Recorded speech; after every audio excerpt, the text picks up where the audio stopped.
காவியாவை காதலித்து விந்தியாவை விசாரித்து செல்விக்கு செலவழித்து கன்சிகாவுக்கு சாம்பிராணி போட்டிருக்கும் முன்னாள் இளைஞர்களே மற்றும் என்னுடைய நண்பர்களே உறவினரே அனைவருக்கும் என்னுடைய பணிவான வணக்கத்தை தெரிவித்துக் கொள்கிறேன். மகிழ்ச்சிங்கன்னு பேசுறதுக்காக செல்போன்ல பாயிண்ட் தேடிட்டு இருக்க எதிரணியை சேர்ந்தவரே அப்படின்னு சொல்லுங்க.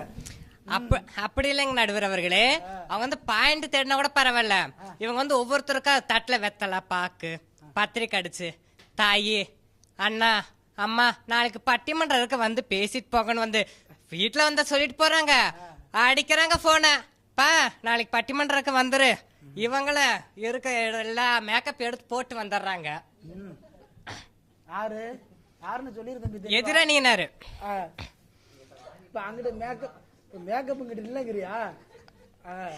கண்டிப்பா நடுவர் அவர்களே, இவங்க பேசுறது எப்படி தெரியுமா இருக்கு, வெறிச்சா வீதி சகுச்சா சந்தை அது மாதிரி வந்து பேசிட்டு போயிருக்காங்க நடுவர் அவர்களே. ஐயா நடுவர் அவர்களே, உங்களுக்கு குழந்தைனா பிடிக்குமா? குழந்தைன்னா பிடிக்கும். ஆண் குழந்தை பிடிக்குமா பெண் குழந்தை பிடிக்குமா? சிக்கலான கேள்வி. ரெண்டு குழந்தையும் பிடிக்கும் எனக்கு.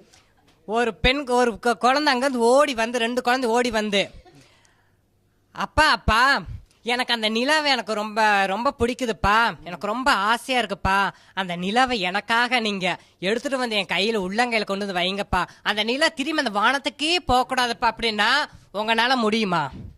ஒரு குழந்தை வந்து என்னைய அப்பான்னு கூப்பிட்டா என் குடும்ப டைவர்ஸ்ல தான் வந்து நிற்கும். என் புள்ள வந்து என்கிட்ட வந்து நிலாவை பிடிச்சி கொடுன்னு சொன்னா நல்லா இருக்கும். சரிங்க நடுவர், உங்க குழந்தைன்னு கூட வச்சுக்கலாம். முடியுமா முடியாதா? முடியும்பா. முடியுமா? அந்த நிலாவை நீங்க எடுத்துட்டு வந்து உங்க கையில அந்த உள்ளங்கைய கொண்டு வந்து வைக்கணும். முடியுமா? முடியும்பா. எப்படி முடியும்? 45 வருஷமா எங்க கிளவி அந்த நிலாவை காட்டியே 45 ஜென்மத்துக்கு சோறு ஊட்டி இருக்கிறா. அந்த நிலாவை என் கையில கொண்டாந்து இருக்க முடியாதா? ஏப்பா செயற்கை கோள் அத்தனை அனுப்பி அங்க இருக்கக்கூடிய ஆராய்ச்சி செய்ய முடியாத அங்க வடை சுடுறான்னு சொன்ன எங்க அம்மா சொல்லி இருக்கிறாள்ல, அந்த வாழ்க்கை அந்த நிலா எனக்கு கொண்டாந்து கையில நிறுத்த முடியாதா? நடுவர்களே, அதெல்லாம் ஏமாத்து வேலை அந்த காலத்துல, அதெல்லாம் ஏமாத்து வேலை. ஆனா இன்னைக்கு எங்க குழந்தை கேடுச்சுன்னு வச்சுக்காங்கவே, இங்க ராக்கெட்ல அனுப்புவோம் எங்க குழந்தைய, எப்ப நீ போய் பாத்துட்டே வாடி தங்க கொட்டி அப்படின்னு சொல்லி. உங்கனால அந்த காலத்துல இருந்தா அது முடியுமா? மாட்டு வண்டியை கட்டிட்டு எங்க நிலாவுக்கு போறது? அப்படியே போய் சேர வேண்டியதான் வேற கிட்ட ஆகுது. சொல்லுங்க தம்பி. ஐயா அந்த காலத்துல பெண்களுக்கு சுதந்திரம் கிடையாது, வீட்டுக்குள்ளே பெண்ணை பூட்டி வைப்போம் என்று விந்தை மனித தலை கவிழ்ந்தாருன்னு. ஆனா இன்னைக்கு இதே இந்தியால இன்னைக்கு 5 வயசு குழந்தையில இருந்து 50 வயசு குமரி வரைக்கும் இன்னைக்கு தன்னுடைய சுதந்திரத்துக்காக இன்னைக்கு போராடுறாங்க. அந்த காலத்துல முக்காடு அணியாம எந்த ஒரு பொண்ணு வெளியே வர மாட்டாங்க. ஆனா இன்னைக்கு முக்காடு இல்லாம எல்லா பெண்களும் எனக்கு வெளியே வராங்க. அதுக்கு காரணம் இந்த காலம் தானே நடுவர் அவர்களே. மெட்ராஸ்ல எல்லாரும் முக்காடு போட்டு தாப்பா நிறைய பெண்கள் வெளியிலேயே வர்றாங்க. அது 82 துணி சுத்தி இருக்காங்கப்பா. என்னதான் கிட்ட ஒரு சுத்து கிட்ட ஒரு சுத்து மூஞ்சில ஒரு சுத்து கண்ணுல ஒரு சுத்து, யாருன்னு விலைக்கு பாக்குறதுக்குள்ள 7 மணி நேரம் ஆயிருது. போடான்னு வேலையை போய் நம்ம வேலையை பார்த்துட்டு போக வேண்டியதா இருக்குது. ஐயா இப்ப எங்க அக்காவுக்கு முன்னாடி பேசின எங்க அக்கா எங்க அம்மா அவங்க நல்லா கேள்வி கேட்டாங்க, ஸ்கூல்ல கொண்டு போய் பிள்ளைகளை விடுறோம் அப்படின்னு சொல்லி. பணத்தின் தேவைகள் அதிகமாகுது. உண்மையிலே அந்த காலத்துல வந்து கால்னா அரையனா இருந்தாலும் கூட அதை வந்து பத்திரமா உண்டியல போட்டு வச்ச காலம் போய் இன்னைக்கு பணத்தின் தேவைகளை நம்மளாத்தான் இன்னைக்கு பெருக்கிக்கிட்டோம். நம்ம ஆடம்பரத்துக்காக நம்மளாத்தான் இன்னைக்கு எல்லாமே போனோம். அதனாலதான் இன்னைக்கு என்ன பண்றோம், நம்ம பணத்தை தேடி ஓடுறதுனாலதான் குழந்தைகளை கொண்டு போய் இன்னைக்கு 2.5 வயசுல போய் ஸ்கூல்ல சேர்த்து விடுறோம். அது தெரியாம இவங்க வந்து பேசுறதுக்கு வந்திருக்காங்க. பக்கத்து வீட்டுக்காரன் சேர்த்துட்டான் அந்த பள்ளிக்கூடத்துல. இவன் புள்ளி அவசர அவசரமா கிளப்பி தலையெல்லாம் வாரி பவுடர் அடிச்சு அள்ளி விசிறி பேக்க பிடிச்சி தள்ளி விடு அந்த அம்மா வேன்ல போடு அப்படின்னு. என்னம்மா பையன் படிக்கிறத உனக்கு அவ்வளவு ஆர்வமா? வீட்டுல இருந்தாலும் வீட்டை நாளாக்கிறான் தம்பி, அதனாலதான் பள்ளிக்கூடத்துக்கு அனுப்புறேன்.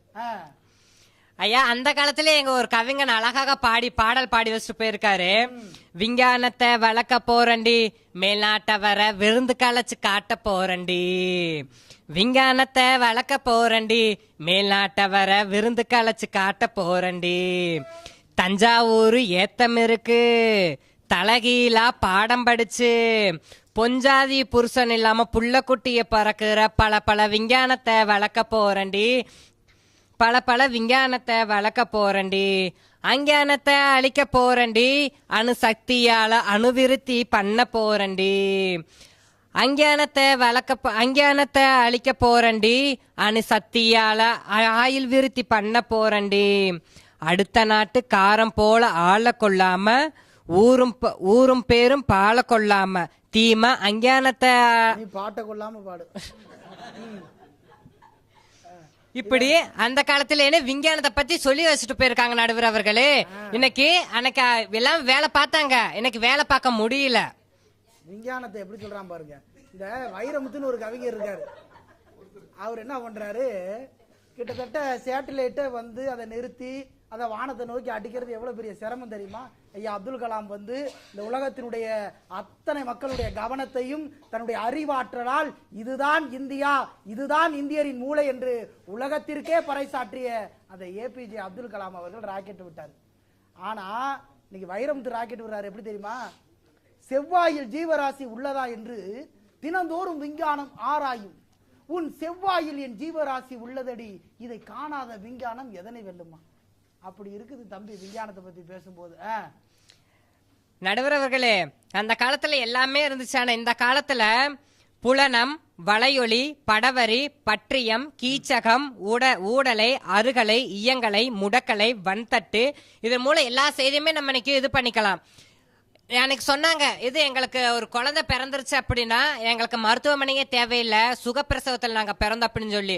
நீங்க ஒருவரை பற்றி மட்டும் நீங்கள் கவலைப்படுகிறீர்கள். ஆனால் 100 ஒரு பெண்களுக்கு குழந்தை குறுக்களை விழுந்துக்கும் அப்படிம்பாங்க. தலை பிறண்டு விழுந்துருச்சு அப்படிம்பு. நீங்க உங்களை பத்தி மட்டும் நீங்க யோசிக்கிறீங்க.